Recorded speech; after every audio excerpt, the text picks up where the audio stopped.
Your Creative Push, episode 165. I create artwork that I want to create, and I realize that when I do that, or any artist does, success will find you.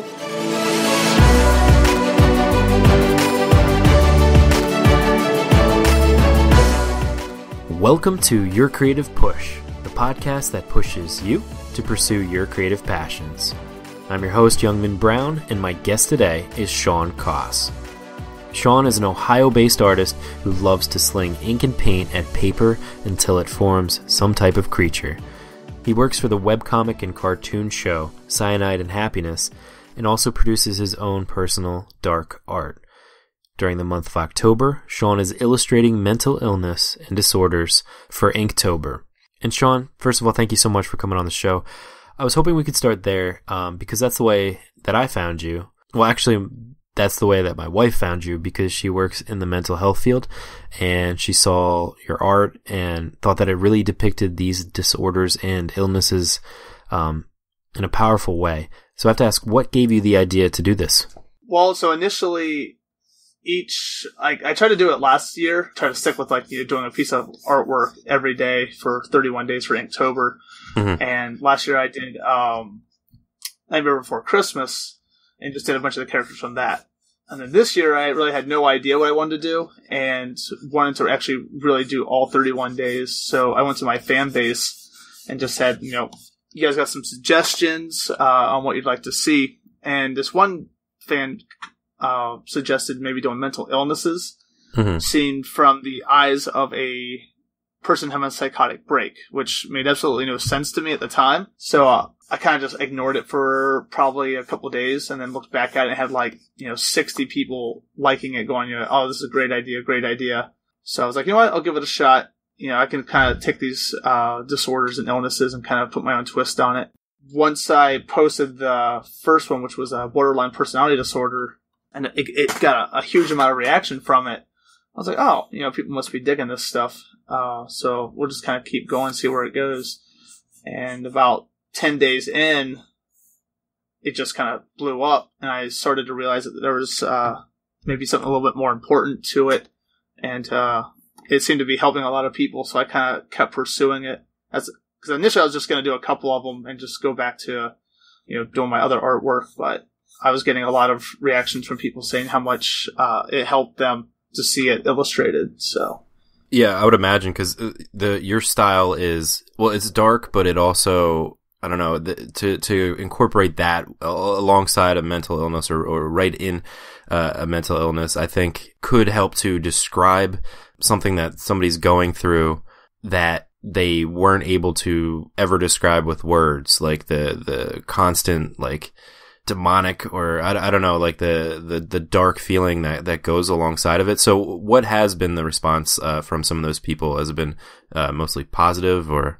For the most part, I'd say about 90% is positive. And I've recently been getting a lot of disgruntled people accusing me of sensationalizing and monsterifying their illnesses because of the artwork I chose to use. A lot of these people are new, they just found me, so they're just assuming that I started doing this artwork for the sake of doing these illnesses. And I'm like, if you look back at my artwork, I've been doing this since I've been 15. I've always done creepier artwork, and it wasn't like going, oh, I'm gonna make all these monster versions of these illnesses. It's just, that's the style of artwork I do. But a lot of the issues is people are saying, well, that's not my symptoms. And I don't have a psychiatric background, but I do have a medical background.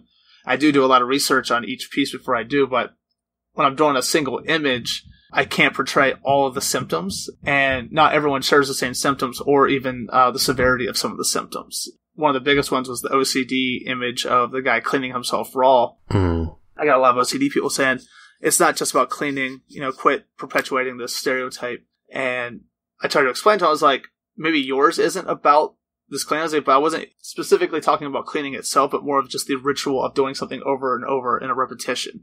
Having this okay, touch the doorknob 12 times. And if they don't do this, something somewhere else will completely, go wrong. But people associate OCD generally with the cleaning factor. So I wanted to to nail that concept was something that a lot of people in a whole would get right off the bat. But yeah, it's a lot of people who suffer from some of these disorders, or not even, I guess, per se suffer, but have to live with it. Mm-hmm. They just feel like it wasn't representing them accurately. But I've come to realize with artwork and just, illnesses in general, you're not going to be able to represent everyone at the same time. So I had to kind of pick and choose. And then how do you, because I'm sure a lot of people at some point in their, artistic career, will get haters. How do you kind of handle that whenever somebody does kind of throw out negative feedback your way? Well, at first I would get offended myself and just tell them to go, fuck themselves. But, and that's just how I've always been. I've never been apologetic for my artwork. I've just created artwork. I never set out to offend anyone. It's just I create just to create. Right. And, this stuff just happens to be a little bit more touchier for people. But I just, I've been, a friend of mine who's actually in the band, Cunnilingus, it's a hip hop band. Nice. He was like, you're dealing with people who are dealing with these disorders and these illnesses, so they're not going to be as rational thinking when they're upset. I was like, so you got to take that into consideration when they're, attacking you. Like, it's like you can't just berate them because they're upset because you're taking their illness and kind of putting it out there. And not everyone wants to be, doesn't want people to know that, okay, this is what my illness feels like. Or maybe I don't want people to think this is what my illness feels like. Right. And the biggest one is just, I included autism, which looking back, I probably should have clarified on why I included autism spectrum disorder into the Inktober illnesses and disorders. When I initially did it, it's because decades before we, figured out that this is, a disability that we need to learn differently in behavioral studies and try to teach them, how to live amongst normal people and function properly. They used to ship those kids off to psych wards and put them through torturous, medical procedures to try and cure their autism.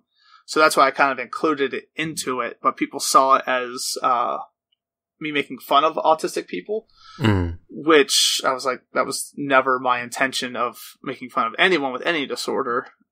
But it was mostly from the autistic, I guess, audience that took, I wouldn't say all of them, but I would say, we'll say about 75% were for it. And they're like, yes, this is exactly how it feels. And then the others were like, you don't know, stop making me a monster. And me trying to explain to them that I'm not trying to make you a monster. I was like, I do creepy artwork. But I in no way was sitting there going, oh, I'm going to make just the most demonic version of an autistic person. But trying to get that point across and having to repeat that 60 times a day just became too much. I just said, screw it. I'm just going to, people want to be mad at me. They can be mad at me. But I'm not going to change it. I wasn't going to take it off, and I'm not going to apologize for what I did, because people who are autistic and who agree with it, would send me emails thanking me for putting that out there. Yeah, and, dark art isn't for everybody anyway, and just, anybody that does not have a mental illness could be offended by your art too, It's just like, it's not for everybody. Well, how about, were there any, like, particular positive stories that popped out to you?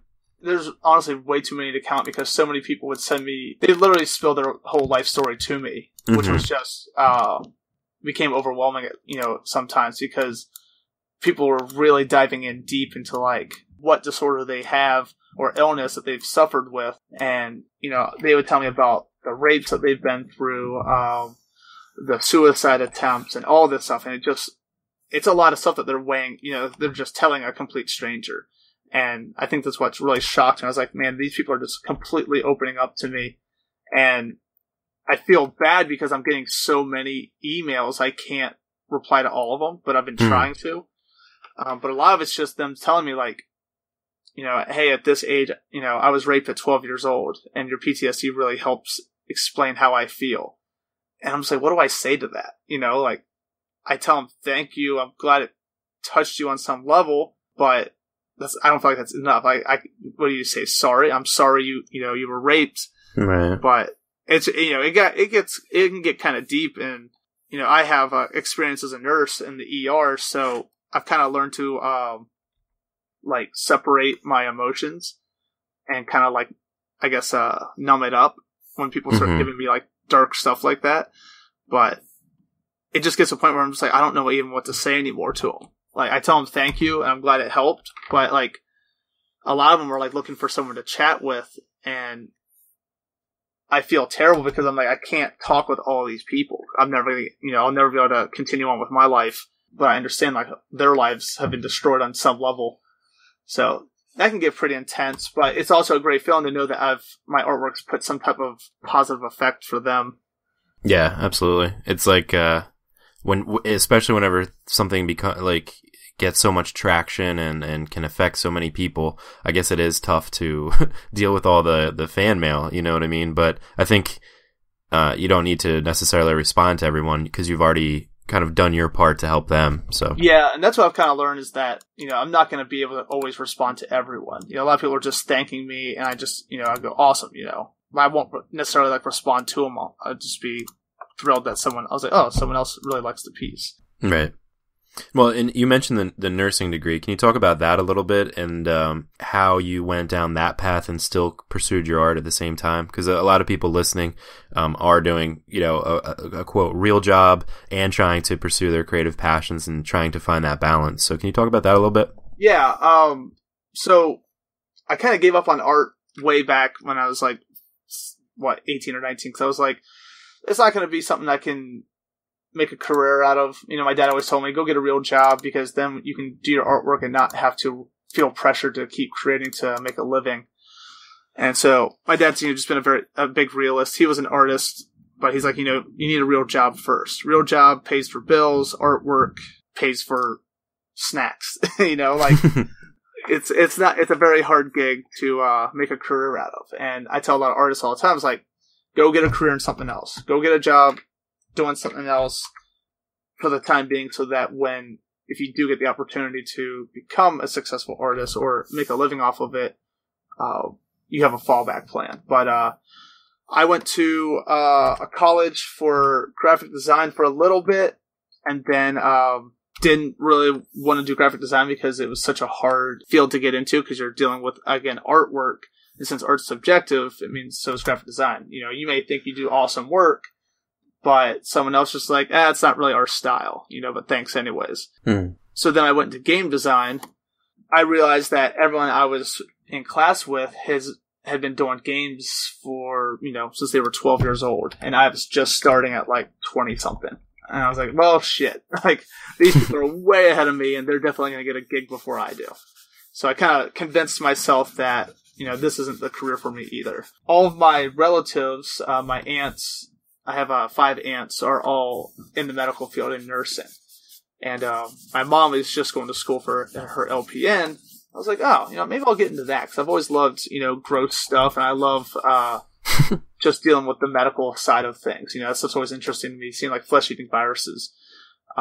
So I went into nursing school, graduated, passed my NCLEX, and about that same time, I met Chris Wilson of Cyanide and Happiness through MySpace. He sent me a message saying that he really liked my dark artwork.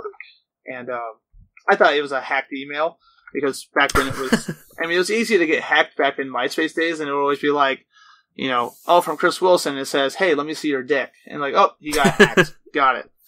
So initially, I thought he got hacked. So I told him, I was like, dude, I think your account got hacked. And he goes, no. He's like, I'm actually a fan of your work. I'm like, oh, no shit. I was like, dude, I'm a fan of your stuff. Like, I read your stuff all the time, and it's just hilarious. We talked a couple times through MySpace, and he said, hey, why don't you come out to Colorado and just, let's just hang out. So I went out there. We're just very close in terms of like how we think. And he was like, dude, I'd love for you to be a part of the company. And I was the first person they'd ever hired on besides the original 4 members. So it was kind of like a huge step for them as well. So I kept with the nursing career for a while because it was still like a freelance position at the time. I was just doing like merchandise designs. And then when we launched our Kickstarter for the first season of the show, it became my full-time gig. And I tell people all the time, it's like the only reason why I got this career is because a guy in a very high position found me. I was like, I don't know if I would have had this career if he didn't randomly, find me on MySpace. And it's a hard thing to tell people because people think, oh, if I just do hard work, I can make it. I'm like, no, you can't. I know artists out there who are far better than me, blow me out of the water in terms of artwork and skill. And they still have to work a 40-hour job because they can't get paid to do their work. And that's just the reality of it. It's just the same as local bands trying to make it to the big leagues with a record label, or the college, the high school football player trying to make it to the NFL. It's that hard to me, at least in my opinion. But it also falls back on what's considered success for you. Success for me was to be able to pay bills, buy food, and support my family. And that's what I consider a successful artist. And in those terms, I'm a successful artist because I can pay my mortgage, my car payments. I can take my family out to dinner and not have to penny pinch, I guess. So you think that like when you were doing that, were you not still drawing, or were you still drawing just whenever you had the time and posting it on your MySpace? Yeah, I was drawing, but it wasn't anything serious. I was in a band, and I had this impression that, we were going to be the next huge thing out there in the metal scene. And so I used to just do artwork for our flyers and our t-shirt designs. But, I kind of gave up on the whole, pursuing it as a career because in Ohio, there's not shit out here in terms of, art careers, unless you're someone like Derek Hess, who has made his career making band flyers. But for the most part, there's not a career out here. There's no animation studios out here. There's literally not shit out here besides that 9-to-5 job. And people in Ohio just seem to be content with just working that shit job for their life and dying from it. Right. Well, what advice would you give to somebody then that wants to, does have the 9-to-5, but still wants to pursue their art and find that success, like you mentioned, that isn't necessarily a monetary success, but kind of being able to continue to put themselves out there or, just continue to create? I would say don't get out there creating artwork with the intention of trying to make something viral.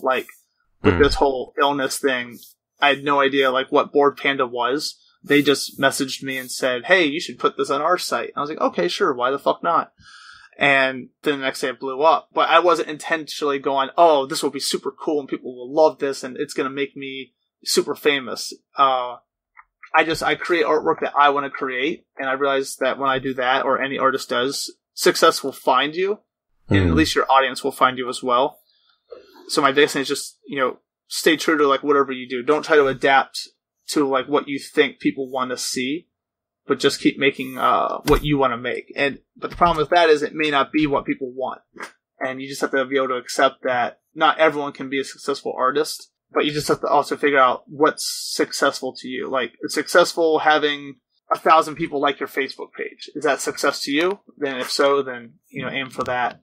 The biggest thing is just keep creating for yourself, not trying to create for others. I think would be the biggest thing I tell people. Yeah, and like you said, it might not be for everybody, but if you keep going from the heart, or the soul, or whatever you want to call it, the gut, if you keep creating what you would like to see, I think that eventually that will find some kind of audience, and it's just a matter of just continuing to put it out there. Yeah, for sure. You'll definitely find an audience that digs your stuff.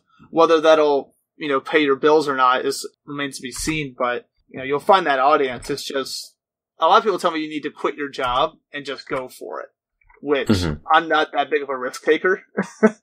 I still nursed full time for a couple of years before I finally said, okay, I'm going to just do the Cyanide and Happiness stuff. But it's not my, it's not my personal artwork. My personal artwork, I don't think, if I lost my position with Cyanide and Happiness, I don't know if my artwork would maintain enough to give us the lifestyle that we have still. And that's just being, completely realistic with myself, that my artwork's darker. It doesn't necessarily sell as well as humor does. People, find humor way more entertaining than horror, and are willing to pay for comedy more so than horror. I always keep that in my mind, saying, this could be over any second, and I try not to let like this fame stuff get to my head, because it can just be taken away just as quickly as I got it. Yeah, I think that's really important to do. And yeah, I think that, that there is that whole thing with, if you quit your job and then you don't have, the net will find you and all that kind of stuff, like you will find a way. I do think that you will, but your art might suffer from it. Like you might not be able to create exactly what you wanted to create because you're worried about it. This needs to find an audience. This needs to find sales. You know what I mean?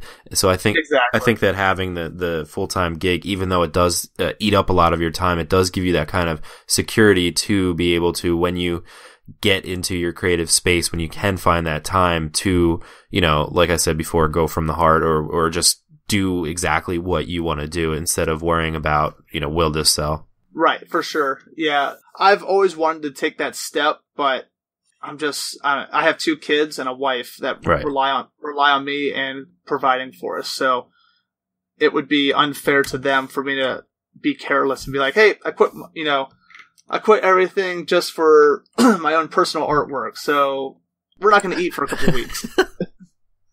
Right. I hope you guys are okay with this. No, I think it's super important. Well, are there any other kind of, aside from the money thing and then the time thing, are there any other kind of resistances and things that hold you back on a daily basis from, pursuing your creative passions?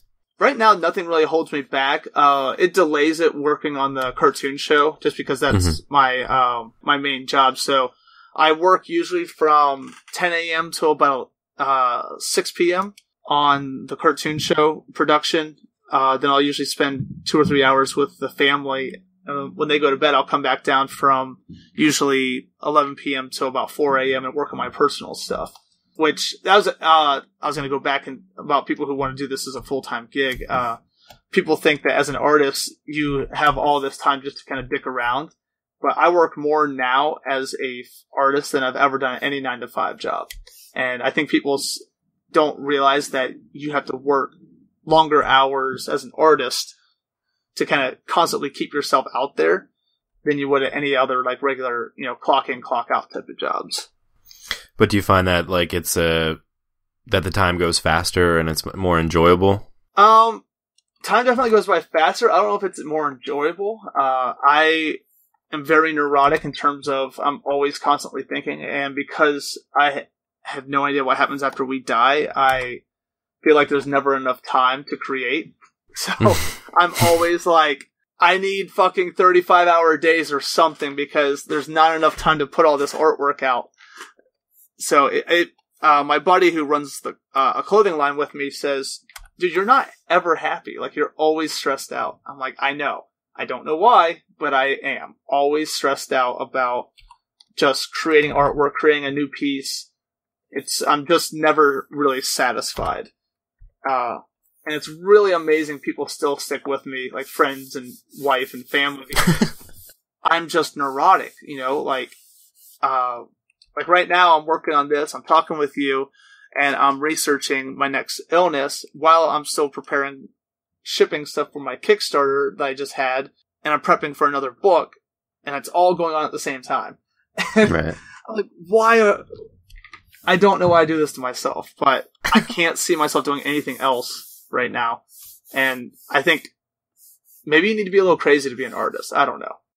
I think that you do have to be a little crazy to be a creative person, but and I think that's awesome, and I think that you should kind of embrace that craziness too, and bring out those like idiosyncrasies in your art or in your kind of creative thing that you do. And I think that a lot of people listening and myself are neurotic like you are, and it's like you have all these ideas but you don't have enough time. That's something that I go through all the time. I have a list of stuff for the podcast, for my writing, for my music videos that I just don't get to, and one of the things that is tough to deal with is thinking about all of them. The one thing that helps me kind of is writing them down, like making a list, kind of getting it off of my brain and being like, all right, this is the list that I have to get to at some point. And then it's at least there and I don't have to like have it kind of spinning in my head. Do you have any advice for how you deal with that type of, there's not enough time in the day and I have so many things, so many plates spinning, and like, how do you kind of go to sleep at night? You know what I mean? I deal with it terribly. That's okay. To be honest, I don't write it down. I constantly have it in my head, but I don't sleep well at all. On a good night, I'll get a solid 5 hours, maybe, because I feel like I'm wasting time when I'm sleeping. I'm like, okay, I'm sleeping, I am wasting too much time, I need to wake up. And I should be sponsored by Red Bull, because I drink probably 2 a day, and I know it's not good for me. I know it's going to fuck me up here. Coming soon, I'm 33, heart attacks run in the family. I'm just like, I know it's going to happen, but I can't stop myself. Like, I need to keep going. And I feel like, was it Jessie Spano from Saved by the Bell, when she was taking all those speed pills? Oh, yeah. Like, I feel like that was a very, very important episode. Right, like, I'm screaming, I'm so excited.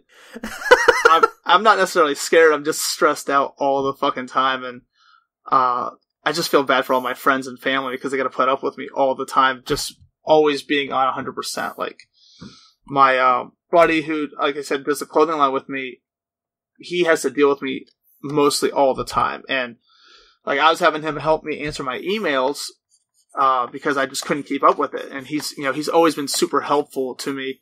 And he's always, trying to find a way how can I help him out and make it easier on him? And I gave him about 2 days, and I was like, you're not doing it right. I need to take over, because I have a control issue too. And I was like, dude, I asked him, I was like, why do you even put up with me? He goes, I just know you. He's like, I know how you are. He's like, so it's not new to me. He's like, I was expecting you to take this away as soon as you gave it to me. I'm just like, man, am I really that fucking crazy? And I think I am. I think, because it can't be everyone else, it's got to be me, not. And I told my wife about 2 weeks ago, and I was like, I think I need to start seeing a therapist. And and not even like in a joking way. I was just like, I really think I need to, because I think I'm crazy. Like, I think I'm losing my mind. An artist I follow, his name's Menton III. He's based out of Chicago. He proudly talks about the therapist he sees. He says the therapist really helps me understand my emotions and helps me keep them in check and to focus on things. And I was like, man, maybe that's what I need. Like, maybe I need someone to help me kind of like align myself and just listen to me vent, kind of like you are right now. Just hearing me vent my fucking mind out. So that's kind of like, I think my next pursuit is, I want to find a therapist who won't fire me, who will just listen to me. Just give me 45 minutes. Let me just blow your ear off, and I'll pay you to just do it. Well, I think everybody can gain something from seeing a therapist, and it's only appropriate to be talking about mental health. I think everybody needs to check in with their own kind of mental health, and everybody needs somebody to either talk to or figure out what's going on in your head and how to deal with this crazy life that we live. Even if you don't have a disorder or an illness, I think everybody suffers from just the mental strains of being a human being. Right. Yeah, I feel like something I tell a lot of people is I feel like we're all mentally ill on some level. Just some of us have been diagnosed and some of us haven't yet. Sure. And I honestly feel that's true, because I've never been diagnosed with anything besides ADD. But looking back, I'm like, I don't know if I necessarily have ADD. I think the person I was seeing was just trying to give me something to, I guess, understand, like, hey, you have this. I was like, I don't think I do, because I don't take medication for it. I do have times where I have a hard time focusing, but it's not to a part where people I know who actually have ADD, like my sister, I'm like, okay, they actually have ADD. I'm just fucking crazy. But I feel like there's a lot of people out there who just have never been diagnosed, and we just think we're nuts, but we've never been like, someone actually goes, hey, you actually are nuts, just so you know. I'm like, oh, okay. Yeah, I've been telling my wife recently that I think I have ADD. I was never diagnosed, but I have a very hard time paying attention. I can't read. My brain just goes off in so many different directions when I'm trying to read, and then I go back and realize that I have no idea what I just read. So it's tough, but who knows, but I think it could be an important thing for people to have somebody to talk to. So something to consider. Yeah.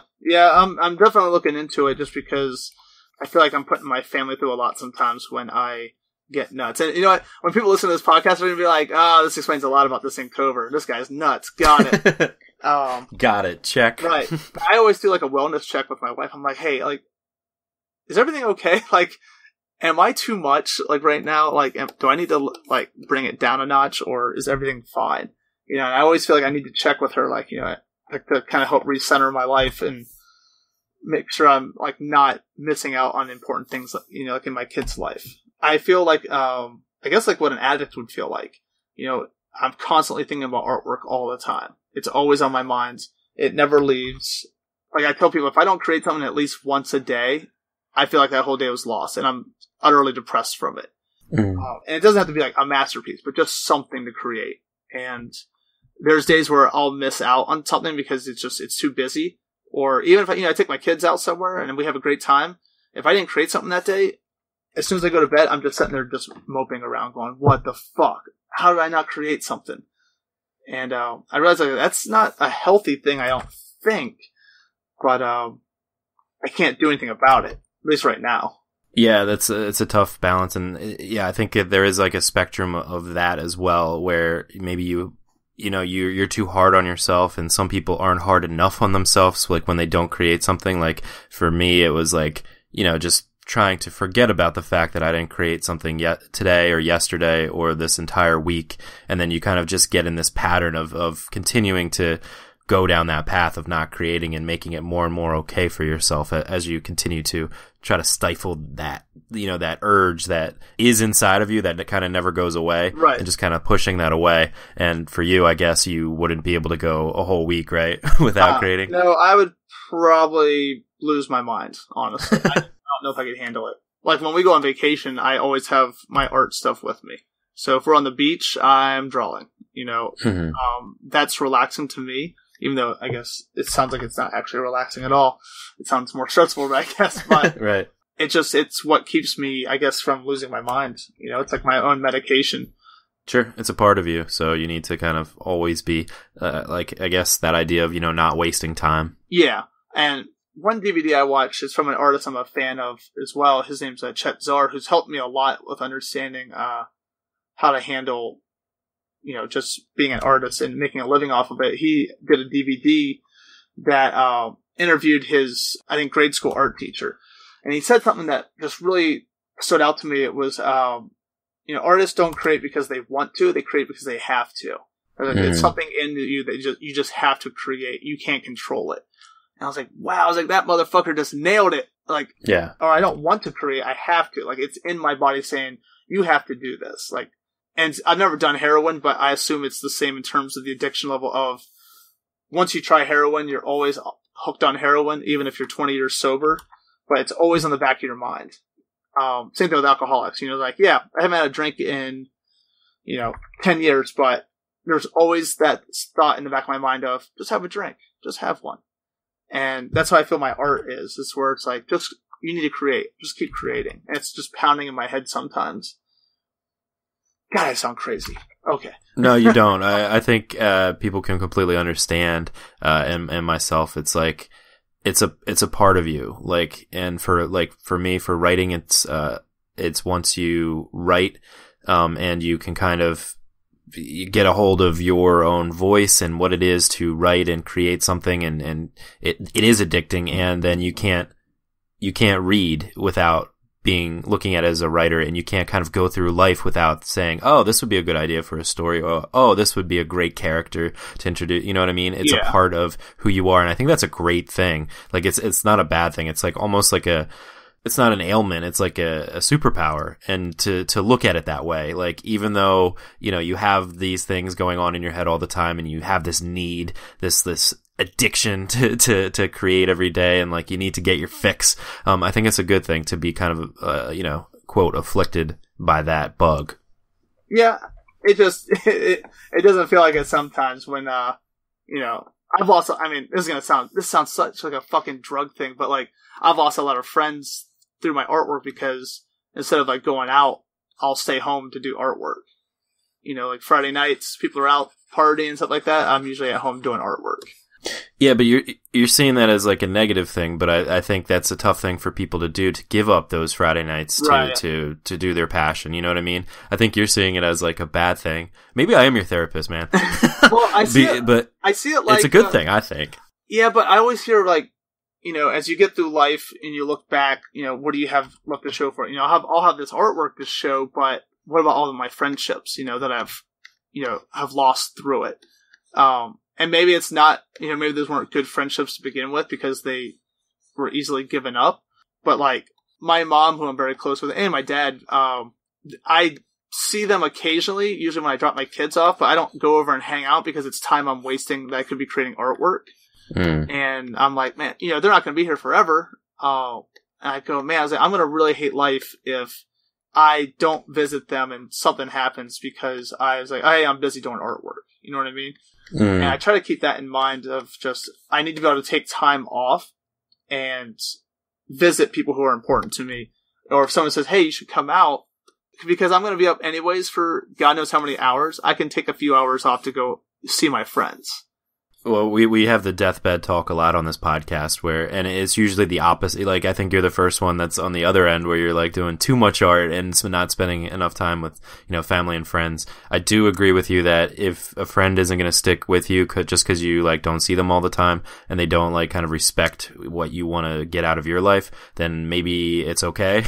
Right. But, I think a lot of people have the other end where it's like, I'm always going out. I'm always like spreading myself too thin socially. And I have all these other like kind of social obligations and I don't make enough sacrifices to do my art. And when I'm in my deathbed, I'm going to regret not having found the time to create the thing that's inside of me, like to give to the world. You know what I mean? Yeah. So I think, I guess there is two ends to it. And it's really interesting to kind of see it from both ends now. Yeah, I realize that I will not have any regrets on my deathbed in terms of creating artwork because, like, this year alone, I've probably created over 400 pieces.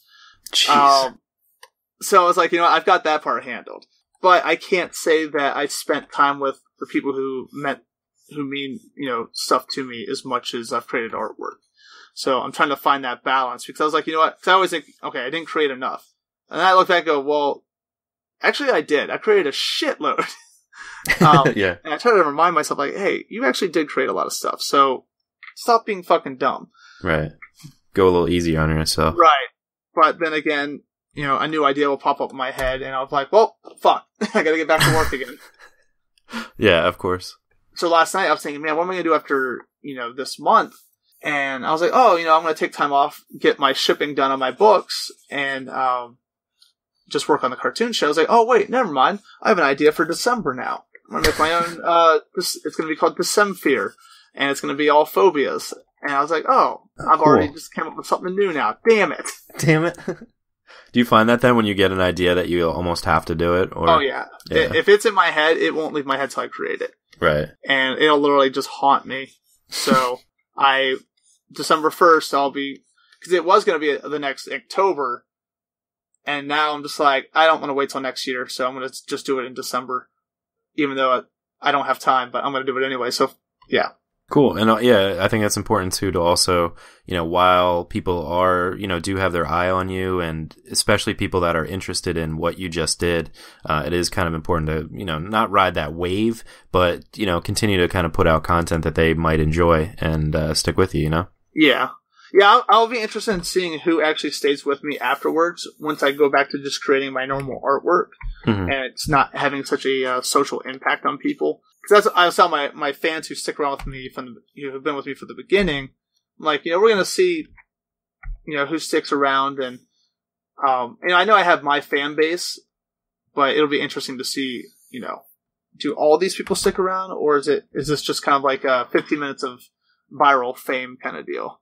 I'm fine with either one. Like right now, I'm pulling in 2K likes per image I'm posting, which is insane to me. Yeah. But if it goes back to the 500, 600, obviously, okay, I'm still paying my bills. Absolutely. Before we let you go, I was wondering, could you talk about your book real quick? Which book? Both. Both books. Okay. The Kickstarter one and then the new one. Okay. The Kickstarter one. So about 2 years ago, when we first had our first daughter, I had all these fears of her dying in crazy ways, and no one told me that's normal. They're like, oh yeah, you're gonna have the worst fears possible, and I didn't know what to do with all that fear. and it was making me super depressed. I was drinking heavy every night from it, alone in my basement. And I decided I would start putting these into stories. So I started writing like 1 or 2 stories, and then I had like 12 stories. I was like, I want to do a book of this.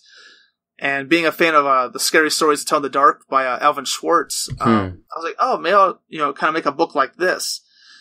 And I wanted to get it printed. People seemed to have interest in it, so I did my first Kickstarter in September, and it was funded within like the first week. So it kind of really blew me away. But it's all just like fictional stories based on fears I've had, losing a child, or me dying and leaving my child alone, or child abuse. All these just fears that I have. So that book was funded on October 5th, or it was completed by October 5th, and the book will be shipping out in December. People can get pre-orders if they go to Kickstarter and look up Kindergarten. And then the other book is actually going to be these illnesses. On November 1st, I'm going to release a mini book. It's going to be an 8 by 5.5 book with all the illnesses in it. And we're going to sell it through my clothing line. And we decided that we're going to take some of the proceeds from it and donate it to our local PTSD facilities and heroin recovery facilities, because we have a huge heroin pandemic in the Akron, Cuyahoga Falls area. That's awesome. Both of those are really cool, and I'll be picking up both. And we'll have everything linked in the show notes page at yourcreativeppush.com/Shawn Coss. That's SHAWNCOSS.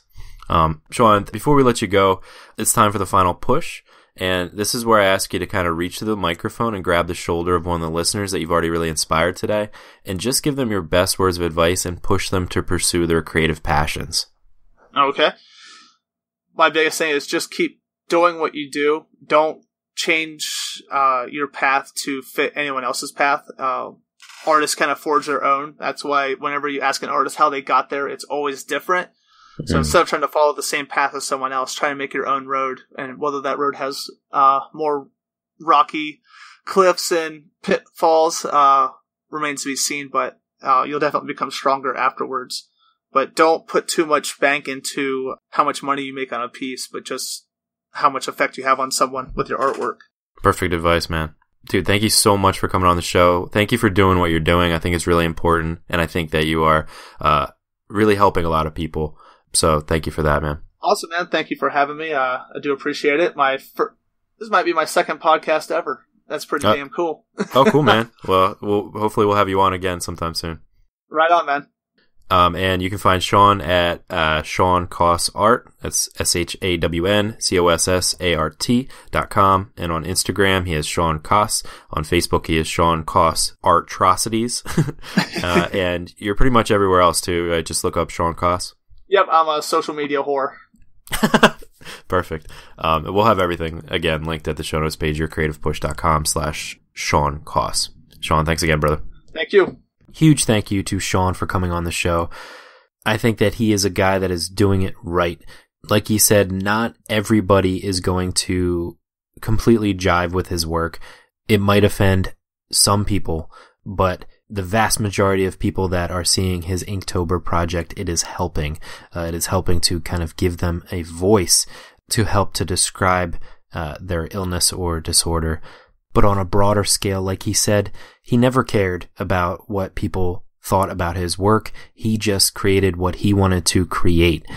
And that, I think, is one of the most important lessons that you can take from this episode, is to create what you need to create what's inside of you, whether it's dark, like Shawn's work, or whether it's rainbows and unicorns, whatever it is that your heart sings about. I always say that. I always say what your heart sings about. I don't know if I ever have used that term in real life, but I don't know what else to say. It's whatever is like inside of you. You need to get that out, and you need to get that out in the most genuine way that's true to you. And I think that when you start to think about, what are my friends going to think? What is my mother going to think? What are my fans going to think? I think then you start going down a path that is going to take you in a sad direction, because you are getting away from the whole reason for creative passions, to express yourself, not to express what you think people want you to be. It's to express yourself. You're the only person that can create that thing in the way that you are supposed to. So try to be true to yourself. Try to, as Shawn said, not give a fuck about what other people think and just be you. So hopefully this episode was inspiring to get you to get to that place, and hopefully you are inspired to get your work done. So go and get it done, and we will be here for you on Friday if you need the push. Again, I love you. I love all the creative things that you do, and I can't wait to see more of them. So go and do it, and we will see you next time. Bye, everybody.